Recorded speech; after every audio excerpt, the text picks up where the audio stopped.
বিয়ের কিছুদিন পর আমার স্বামীর বস আমাদের বাড়িতে এলেন। তিনি আমার দিকে তাকিয়ে বললেন, ভাবি, আমি লক্ষ্য করেছি যে আপনি আপনার স্বামীর সাথে সম্পূর্ণ সুখী নন।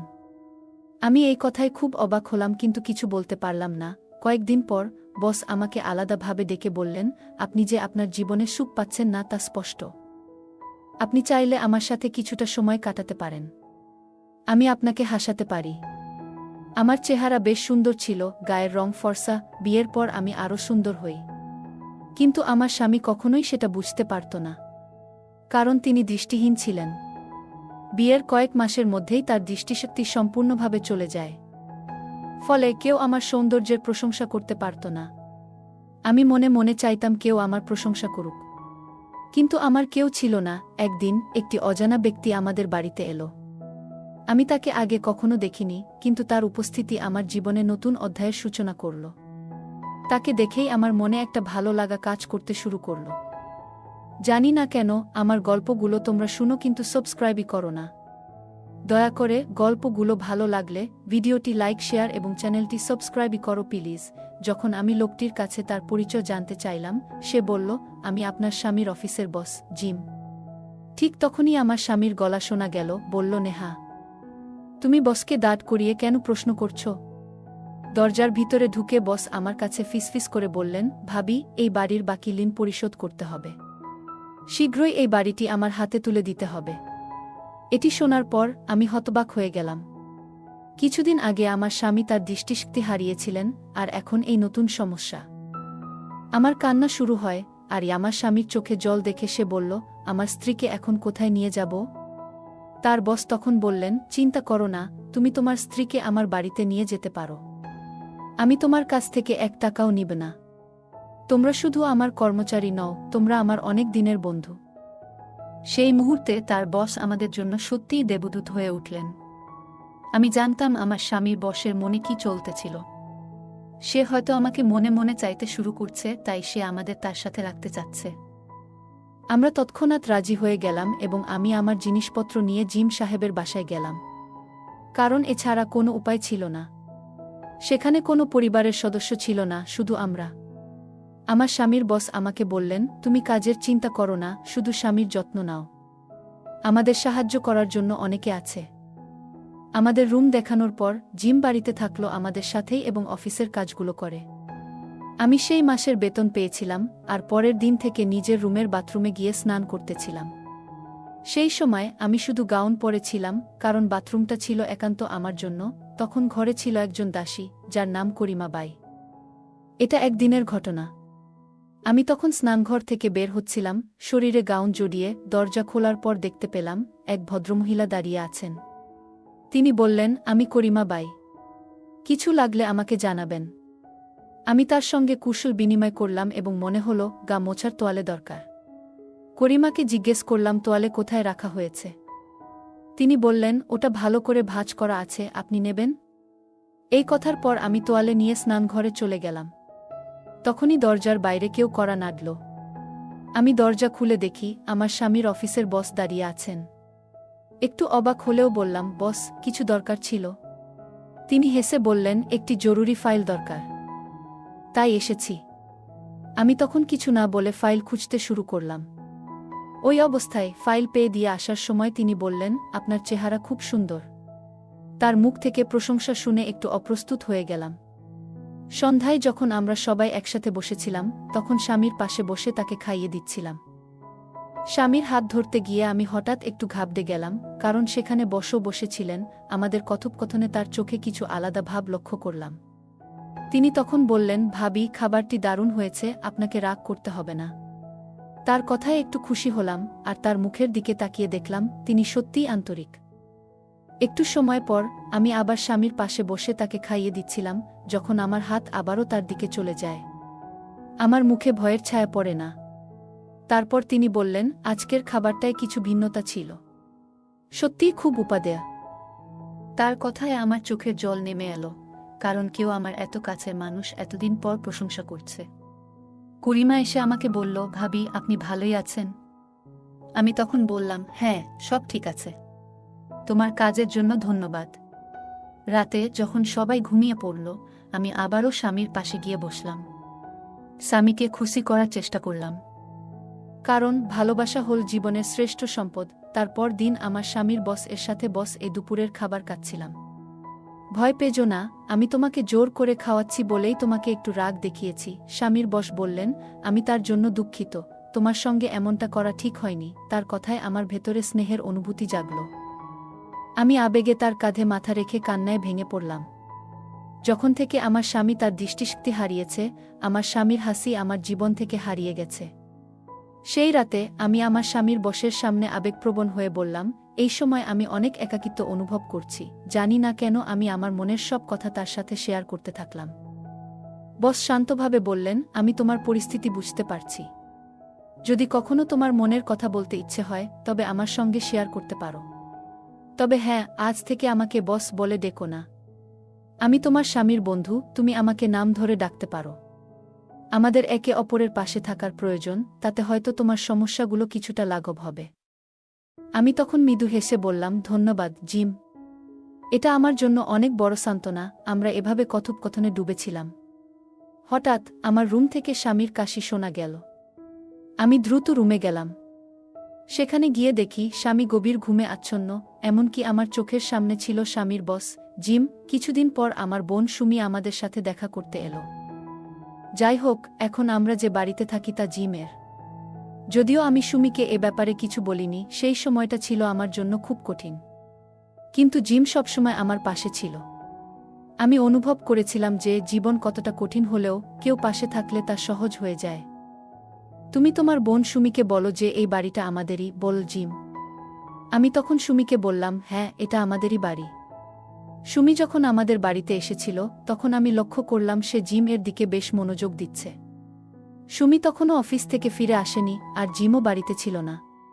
সেই সময় সুমি মজা করে বলল, তোর স্বামীর বন্ধুর সাথে ভালোই বন্ধুত্ব হয়েছে, তাই না? আমি ভাবছি আজ রাতেই তাকে প্রস্তাব দিই। সে জানত না যে আমরা যে বাড়িতে থাকি সেটা আসলে জিমের। এ বিশ্বাসটা গোপন রাখার জন্য আমি চুপ থাকলাম। পরে আমি জিমের ঘরে গিয়ে দেখি তিনি কিছু উপহার এনেছেন। সেই সময় সুমি এসে হাজির হয়। আমি দরজা খোলামাত্রই সুমিকে জোরে চিৎকার করে উঠি। আমি তাকে বললাম, জিমে কাপড়গুলো তোমার জন্যই কিনেছে।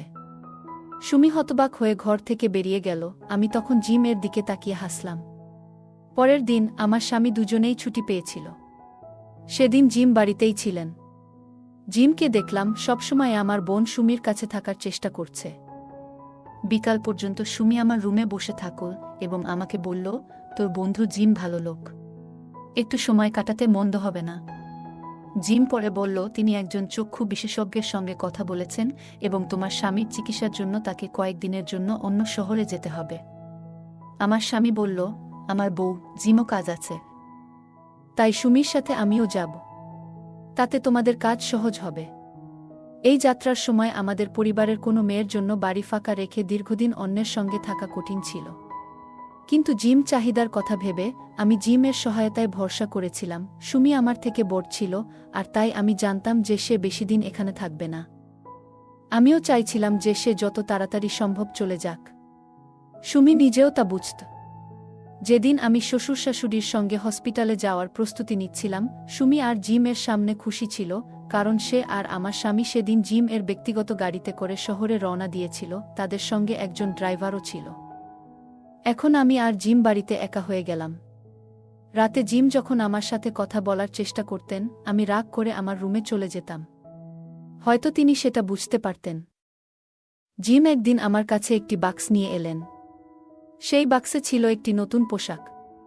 তিনি আমাকে সেটা দিয়ে বললেন, এটা তোমার জন্য। কিন্তু আমি খুশি হলাম না। মনে হচ্ছিল এটা হয়তো সুমির জন্য ছিল। আমি রাগ করে বললাম, জিম, আপনি আগে এই পোশাকটা আমার ছোট বোনকে দিয়েছিলেন, এখন কেন আবার আমার জন্য নিয়ে এলেন?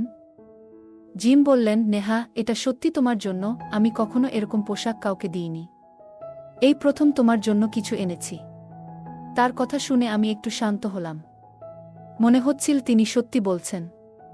তার অনুরোধে আমি সেই পোশাকটি পরে দেখলাম। যখন আমি ছোট ছিলাম তখন এরকম পোশাক পরতাম, আর এখন এই পোশাকটি আমাকে বেশ মানিয়েছে। জিম কাছে এসে আমার দিকে তাকিয়ে বললেন, তোমাকে অসাধারণ লাগছে এই পোশাকে। তার প্রশংসায় আমি লজ্জা পেলাম, কিন্তু তার আন্তরিকতায় আমার মন ভালো হয়ে গেল। জিম এমনভাবে আমার দিকে তাকালেন যে মনে হলো তিনি সত্যিই আমার জন্য এই পোশাক এনেছেন। তার চোখে সত্যতা দেখে আমি নিজেকে সুখী মনে করলাম। আমি মনে মনে ভাবতে থাকলাম যে আমাকে নিয়ে ভাবার একজন আছে, তাহলে জিমের সঙ্গে কথা বলার সময় হঠাৎ আমার কি হচ্ছে তা ঠিকমতো বুঝতে পারলাম না। আমার মনে হয়েছিল সবকিছু যেন ঝাপসা হয়ে যাচ্ছে। পরের দিন সকালে যখন ঘুম থেকে উঠলাম তখন দেখলাম আমি জিম এর ঘরে আছি। তার দিকে তাকাতেই তিনি উদ্বেগের সঙ্গে বললেন, নেহা, রাতে তোমার হঠাৎ কি হলো? তার কণ্ঠে উদ্বেগ দেখে আমি ভয় পেয়ে গেলাম এবং তাকে শক্ত করে জড়িয়ে ধরলাম। এদিকে আমার বাবা মা ফোন দিয়ে বললেন যে সুমি বাড়িতে আসেনি আর সে নাকি তার বয়ফ্রেন্ডের সাথে চলে গেছে। তাদের কথা শুনে আমি কান্না করতে লাগলাম। জিম জানতে চাইলেন কেন আমি কান্না করছি। আমি বললাম, আমার ছোট বোন সুমি আমার স্বামীর সঙ্গে হাসপাতালে গিয়েছিল, কিন্তু আসলে সে তার বয়ফ্রেন্ডের সঙ্গে পালিয়ে গেছে। সে এমনকি আমাকে বলেও যায়নি। আমি বাবা মাকে ফোন করেছিলাম এবং বলেছিলাম যে আমার বোন আমার সাথে দেখা করতে এসেছে, কিন্তু তার প্রেমিকের সঙ্গে পালিয়ে গেছে। জিম তখন আমাকে শান্ত করে বললেন, নেহা, ওকে নিয়ে একটু চিন্তা করো না। সুমি নিজের পছন্দের পথে গেছে, তার সিদ্ধান্তকে সম্মান করতে হবে। তুমি একা নও, আমি আছি তোমার পাশে। তার কথায় আমার মনে ভরসা এলো। আমার স্বামীর চেয়ে জিম আমাকে একটু বেশি ভরসাযোগ্য মনে করেছিলাম। গত রাতে তার আন্তরিকতা বুঝতে পেরেছিলাম যে সে সত্যিই আমাকে বোঝার চেষ্টা করছে। আমি আবার সেই পোশাক পরে নিলাম যা সে আমাকে দিয়েছিল। পোশাকটা অনেকটাই ছোট ছিল, আমাকে অনেক সুন্দর লাগছিল। এরপর জিম আমার কাছে এসে বসলেন। তার সাথে কথা বলতে বলতেই আমি ভুলে গেলাম যে আমাদের মধ্যে কোনো সীমাবদ্ধতা আছে। ধীরে ধীরে আমাদের মধ্যে এক অনন্য সম্পর্ক তৈরি হচ্ছিল। জিমকে আলিঙ্গনে আমি নিজেকে একটু নিরাপদ মনে করছিলাম। এমন সময় ঘরের দরজা খুলে গেল এবং আমি সামনে তাকিয়ে দেখি আমার স্বামী দাঁড়িয়ে আছে। আমার প্রথমে ভয় লাগল, কিন্তু জিম আমাকে বুঝিয়ে দিলেন যে সে কিছুই দেখতে পাবে না। জিম বললেন, তুমি ভয় পেও না নেহা, আমরা যা করছি তা শুধুই আমাদের ভালোবাসার প্রতিফলন। এখন থেকে আমরা দুজনেই একে অপরকে ভালোবাসব, তোমার স্বামীরও এ নিয়ে কোনো সমস্যা হবে না। সেই মুহূর্তে জিম আশ্বাসে আমি সম্পূর্ণরূপে নিজেকে তার প্রতি সমর্পণ করলাম। আমার স্বামীর দৃষ্টি হারিয়ে যাওয়ায় আমি প্রথমে একটু বিচলিত ছিলাম, কিন্তু সেটা সামলে উঠতে পেরেছি। একদিন আমার স্বামী বলছিলেন যে নেহা, আমার বোন কোথাও চলে গেছে। তখন গাড়ির ড্রাইভার আমাকে সব কিছু জানালো যে সুমি আসলে পালিয়ে গেছে। স্বামীকে বোঝাতে গিয়ে আমি খুব কষ্ট পেয়েছিলাম, কারণ সে সত্যিটা জানত না। আমি কিছুক্ষণ পরেই জুস তৈরি করে নিয়ে এলাম। যখন আমার স্বামী আর তার বন্ধু জিম একই ঘরে ছিলেন, আমি ওদের জন্য জুস নিয়ে যাচ্ছিলাম। ঠিক সেই সময় হঠাৎ তাদের কথোপকথন শুনে থমকে দাঁড়ালাম। ঘরে ঢুকেই স্বামীকে বললাম, আমি তোমাদের কথাবার্তা শুনেছি। আমার স্বামী হাসতে হাসতে বলল, কিছু মনে করো না, আমরা জিম এর পুরনো প্রেমের গল্প নিয়ে কথা বলছিলাম। আমি ব্যাপারটা নিয়ে একটু চিন্তিত ছিলাম। জিম তখন স্বীকার করলেন যে তোমার স্বামী আসলে অন্ধ নয়, বরং সে জেনে বুঝে মেয়েদের বিপদে ফেলার একটা চক্র চালায়। আমি অবাক হয়ে গেলাম যখন জানতে পারলাম সে আমার বোন সুমির সাথেও একটি চুক্তি করেছিল, এবং জিম আমাকে এইসব ব্যাপারে সতর্ক করল। জিম বলল, আমি সত্যিকার অর্থে তোমার প্রতি অনুভব করি এবং তোমাকে জানাতে চেয়েছি যে তোমার স্বামী কি করছে। আমি সেদিনই পুলিশকে ডেকে নিয়েছিলাম যাতে তোমার বোন সুমিকে উদ্ধার করা যায়। জিম আমাকে একটি ভিডিও দেখাল যেখানে স্পষ্টভাবে প্রমাণ ছিল যে আমার স্বামী তার কুৎসিত উদ্দেশ্য নিয়ে কিভাবে মেয়েদের নিয়ে ব্যবসা করে। ভিডিওটি দেখার পর আমার চোখ খুলে গেল। আমার স্বামীর মতো ব্যক্তি কখনো কারো সঙ্গী হতে পারে না। জিম আমাকে বলল, আমি শুধু এক রাতে তোমার সাথে থাকতে চাইনি, আমি সত্যি তোমার মঙ্গল চাই। তোমার স্বামী তার স্ত্রীকেও বিপদে ফেলার জন্য প্রতিশ্রুতিবদ্ধ, যা তাকে একটি নৃশংস দানবের সমতুল্য করে তুলেছে। এরপর আমি বুঝলাম যে পাপের শেষ কখনো ভালো হয় না, সত্যের জয় অবশেষে হয়। আমি জিমের দিকে কৃতজ্ঞতার সাথে তাকালাম এবং ভাবলাম, জীবনে ভালোবাসা সত্যিই মূল্যবান। তারপর আমি জিমকে বিয়ে করলাম, কারণ জিম আমাকে সত্যিকারে ভালোবেসে ফেলেছিল আর আমিও জিমকে অনেক ভালোবেসেছিলাম। গল্পটা কেমন লাগলো জানাতে ভুলবে না। আরও মজার মজার রোমান্টিক গল্প শুনতে চাইলে ভিডিওটি লাইক, শেয়ার এবং চ্যানেলটি সাবস্ক্রাইব করতে এবং বেল আইকনটি ক্লিক করতে ভুলবে না। ধন্যবাদ।